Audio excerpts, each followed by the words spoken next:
Good evening. कैसे हैं आप सब? बढ़िया एकदम। ओके, अपन बात कर रहे हैं किसकी? एंडोप्लाज्मिक रेटिकुलम की। ठीक है, एंडोप्लाज्मिक रेटिकुलम किसमें? एंडोप्लाज्मिक रेटिकुलम सेल ऑर्गेनल्स में। ओके, एंडोप्लाज्मिक रेटिकुलम, ये अभी तक अपन पढ़ते आ रहे थे ना बार बार। एंडोप्लाज्मिक रेटिकुलम, एंडोप्लाज्मिक रेटिकुलम, ये आगे से लिखते हैं अपन, है ना। तो देखिए एंडोप्लाज्मिक रेटिकुलम है क्या? हिंदी में इसको बोले तो क्या बोलेंगे अपन? अंतःप्रद्रवी जालिका।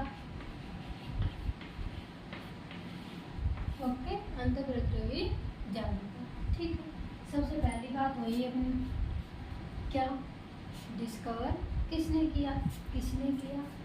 ER, एंडोप्लाज्मिक रेटिकुलम को शॉर्टकट में लिखते हैं अपन ER। ओके, इट वाज या ER वाज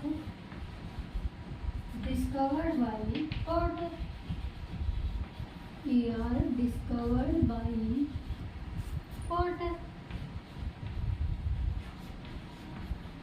ओके, किन्होंने किया? पोर्टर ने किया। ओके, पहली बात, सबसे पहली ER है वो आपका किसने डिस्कवर किया है? पोर्टर ने। ठीक है, ओके। दूसरी बात, जो ER है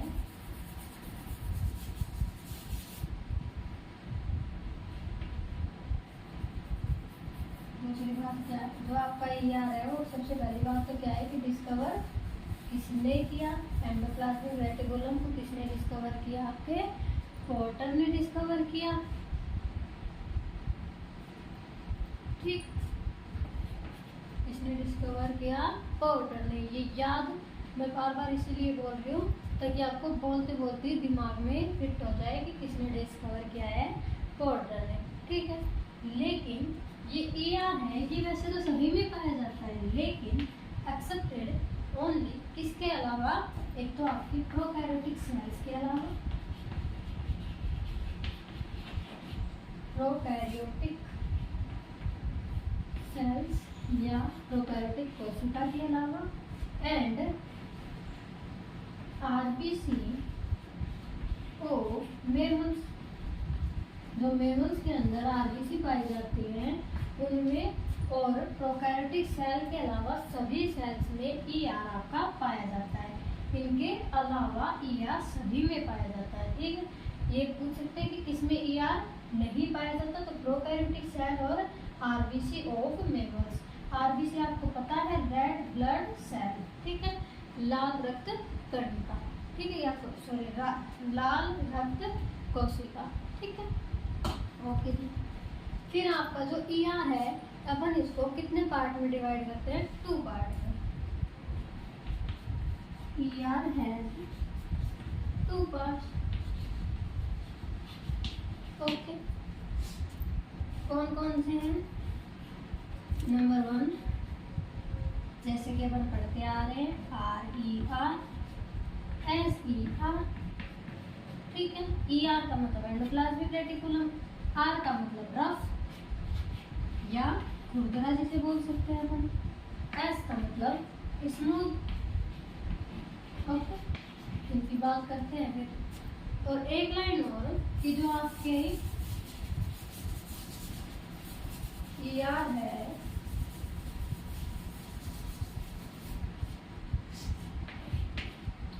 वो अपन ने ये तो देख लिया कि कहाँ नहीं पाए जाते। तो कहाँ नहीं पाए जाते? ये प्रोकैरियोटिक सेल में और RBC ऑफ मेमल्स में। लेकिन ये सबसे ज़्यादा एक्टिव कहाँ रहते हैं? जो एक्टिव सेल्स हैं, मतलब ये कहाँ पर मिलते हैं? ये आपके मिलते हैं एक्टिव सेल में। अब एक्टिव सेल जैसे कि आपका क्या हो गया?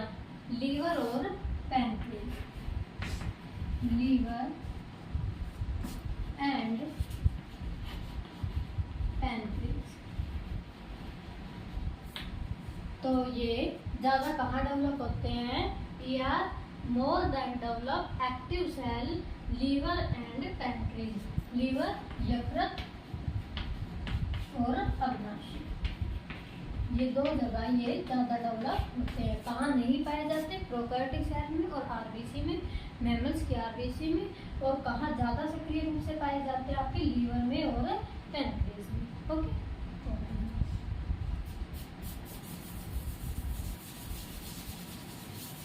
अब अपन बात कर रहे थे इनके दो पार्ट की, RER नंबर 1 और सेकंड आपका SER।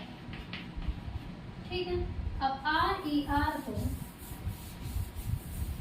रफ बोलते हैं, S को स्मूथ बोलते हैं। ठीक है, अपन इसको इस तरह से समझ सकते हैं। सिर्फ समझाने के लिए, ये मान लो आपका SER है और ये आपका RER है। Rough endoplasmic reticulum, smooth endoplasmic reticulum. जो रफ एंडोप्लाज्मिक रेटिकुलम होता है वो अपन पढ़ते आ रहे हैं, पीछे भी अपन ने देखा था। वहाँ पर क्या पाए जाते हैं? राइबोसोम्स। इसीलिए ये क्या होते हैं? रफ होते हैं। ठीक है, इसीलिए ये क्या होते हैं? रफ होते हैं, क्योंकि इनमें क्या पाए जाते हैं? राइबोसोम। ठीक है, ये राइबोसोम जहाँ पाए जाते हैं, राइबोसोम अगर अपन बाद में आगे बढ़ेंगे या फिर पीछे भी बताया है कि राइबोसोम में क्या होता है? प्रोटीन सिंथेसिस होता है, प्रोटीन का संश्लेषण होता है। ठीक है, जबकि जो स्मूथ एंडोप्लाज्मिक रेटिकुलम में यहाँ पर आपके राइबोसोम नहीं पाए जाएंगे। राइबोसोम नहीं पाए जाएंगे तो ये क्या होगा? सिर्फ यहाँ पर फैट जमा हो जाएगी। ठीक है, तो यहाँ क्या किसका सिंथेसिस होगा? फैट का।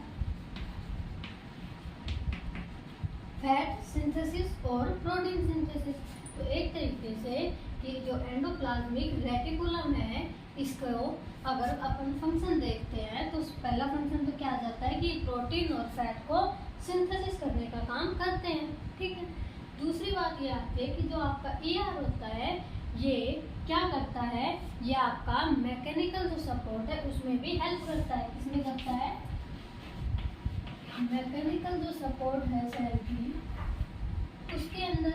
इसीलिए इसे एक और नाम दिया जाता है, वो क्या कि इसे सेल का स्केलेटन कहा जाता है, स्केलेटन सिस्टम कहा जाता है। ठीक है, सेल का क्वेश्चन आए, सेल का स्केलेटन सिस्टम किसे कहा जाता है? तो एंडोप्लाज्मिक रेटिकुलम को। ओके, एंडोप्लाज्मिक रेटिकुलम को क्या कहा जाता है? सेल का स्केलेटन। अपन ने क्या क्या पढ़ा? इनकी जो डिस्कवरी है वो पोर्टर ने की। ये कहाँ पाए नहीं जाते? प्रोकैरियोटिक सेल में और आरबीसी ऑफ मेमल्स में ये नहीं पाए जाते। सबसे ज़्यादा ये कहाँ मिल सकते हैं, कहाँ डेवलप होते हैं? तो ये कहाँ होते हैं? आपके लीवर और पैनक्रियाज में, मतलब एक्टिव सेल्स के अंदर। ठीक है, दो टाइप के होते हैं, ये rough endoplasmic reticulum, smooth endoplasmic reticulum. Rough के अंदर राइबोसोम पाए जाते हैं, राइबोसोम में प्रोटीन सिंथेसिस होता है। स्मूथ में कुछ नहीं पाया जाता तो फैट सिंथेसिस होता है। ठीक है, जब कोई कुछ काम नहीं करेगा तो फैट ऑब्जर्व कर लेगा ना, तो इसीलिए क्या है, इसमें फैट सिंथेसिस पाया जाता है। ठीक है, तो इसका कार्य सबसे पहला तो क्या हो गया? फंक्शन क्या हो गया कि प्रोटीन और फैट का सिंथेसिस करते हैं। दूसरी बात, ये मैकेनिकल सपोर्ट देते हैं, इसलिए इसको क्या कहते हैं? Skeleton system of cell. Okay, endoplasmic reticulum के बाद अपन पढ़ते हैं राइबोसोम के बारे में। ठीक है, तो राइबोसोम, वही सबसे पहली बात, इट वाज डिस्कवर्ड बाय पैलाडे। वो किसने किया था? एंडोप्लाज्मिक रेटिकुलम पोर्टर ने, ये पैलाडे। ठीक है, कब किया था? 1955 में। कब किया था? 1955 में। It was, the ribosome was discovered by पैलाडे in 1955. Okay, ठीक है जी। दूसरी बात, जो आपका राइबोसोम है वो किस में पाया जाता है? एंडोप्लाज्मिक रेटिकुलम में पाया जा रहा था, लेकिन किस रूप में पाया जाता है? ये स्कैटर्ड रूप में, यानी व्यवस्थित रूप में। तो किस में पाया जाता है? आपका एंडोप्लाज्मिक रेटिकुलम में। ठीक है, अभी अपन ने देखा था वहाँ पे कैसे पाया जाता है, एकदम व्यवस्थित रूप में। उसे रफ एंडोप्लाज्मिक रेटिकुलम कह रहे थे। ठीक है, और फ्रीली कहाँ पाया जा सकता है? ये फ्री पाया जाता है ये साइटोप्लाज्म में। भाई एंडोप्लाज्मिक रेटिकुलम में ये थोड़ा था कि कहीं भी पाया जा सकता है, स्मूथ वाले में नहीं पाया जा रहा था, रफ वाले में पाया जा रहा था, तो एक तरफ पाया जा रहा था एक तरफ नहीं, जबकि साइटोप्लाज्म में ये कहीं भी फ्रीली रूप से पाया जाता है। ठीक है, ठीक है। और इसमें क्या होता है, प्रोटीन का, ये अपन ने पढ़ा था, प्रोटीन सिंथेसिस होता है, प्रोटीन सिंथेसिस होता है। ठीक है, राइबोसोम में क्या होता है, प्रोटीन सिंथेसिस। इसीलिए इसे प्रोटीन फैक्ट्री, जहाँ पे प्रोटीन बनेगी उसे क्या कहेंगे, जहाँ पर प्रोटीन बन रही है तो उसे क्या कह दिया अपन ने, protein factory, protein factory of the cell.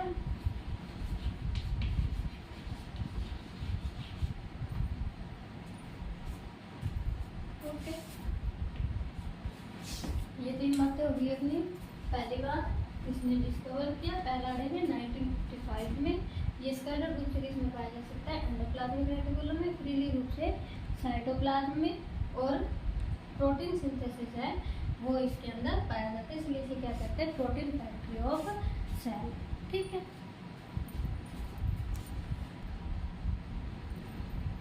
Okay. इसमें प्रोटीन और आरएनए का प्रोटीन पाया जाता है, इसलिए इसे क्या कह दिया, प्रोटीन फैक्ट्री। लेकिन यहाँ पे अपनी प्रोटीन फैक्ट्री सही है। ठीक है, प्रोटीन सिंथेसिस यहाँ हो रहा है इसलिए प्रोटीन फैक्ट्री ठीक है, ठीक है। और इसमें क्या होता है, RNA synthesis, RNA and protein दोनों का ही संश्लेषण होता है, protein synthesis.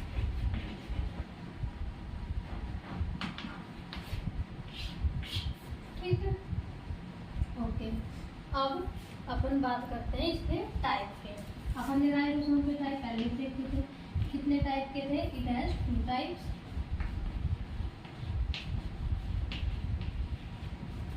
70S and 80S। ठीक है, सेडिमेंटेशन या अवसादन गुणांक, या ये 80S अवसादन गुणांक। ठीक है, अब इसके भी क्या होते हैं, ये आपको पता है, 70S किस में पाया जाता है, प्रोकैरियोटिक सेल में, और 80S यूकैरियोटिक सेल में। इसके भी सब यूनिट है, उपिकाई है, क्या है, उपिकाई, इसकी भी उपिकाई है ना। 70S में जब उपिकाई बना ली तो 80S के पीछे रही, राइट। तो इसकी उपिकाई तो आ जाएगी आपकी 30 नहीं 40 30S और 50S, 30S और 50S। ठीक है, और इसकी आपकी आ जाएगी 60 और 40। ठीक है, 60S और 40S। अब बहुत सारे मैथमेटिशियंस आ जाएंगे, है ना, जिन्होंने पहले नहीं देखा होगा ये, कि भाई 30 और 50 तो 80 होता है, यहाँ तो 70 है, 40 और 60 तो 100 होता है, यहाँ तो 80 है ना भाई। सब यूनिट है ये इसकी, ये इसी तरह से डिवाइडेड है, ये कोई मैथ वाला ये नहीं है कि आधे इधर आधे इधर, ये गिनती में थोड़ी है। 70S नाम दे रखा है, 70S 80S, और इनको भी नाम दे दिया 30S और 50S, इनको बता दिया 40S और 60S। ठीक है, तो आधे इधर आधे उधर करके मत कर देना 40 30 और 40 40। ओके, ये आपका क्या हो गया, राइबोसोम।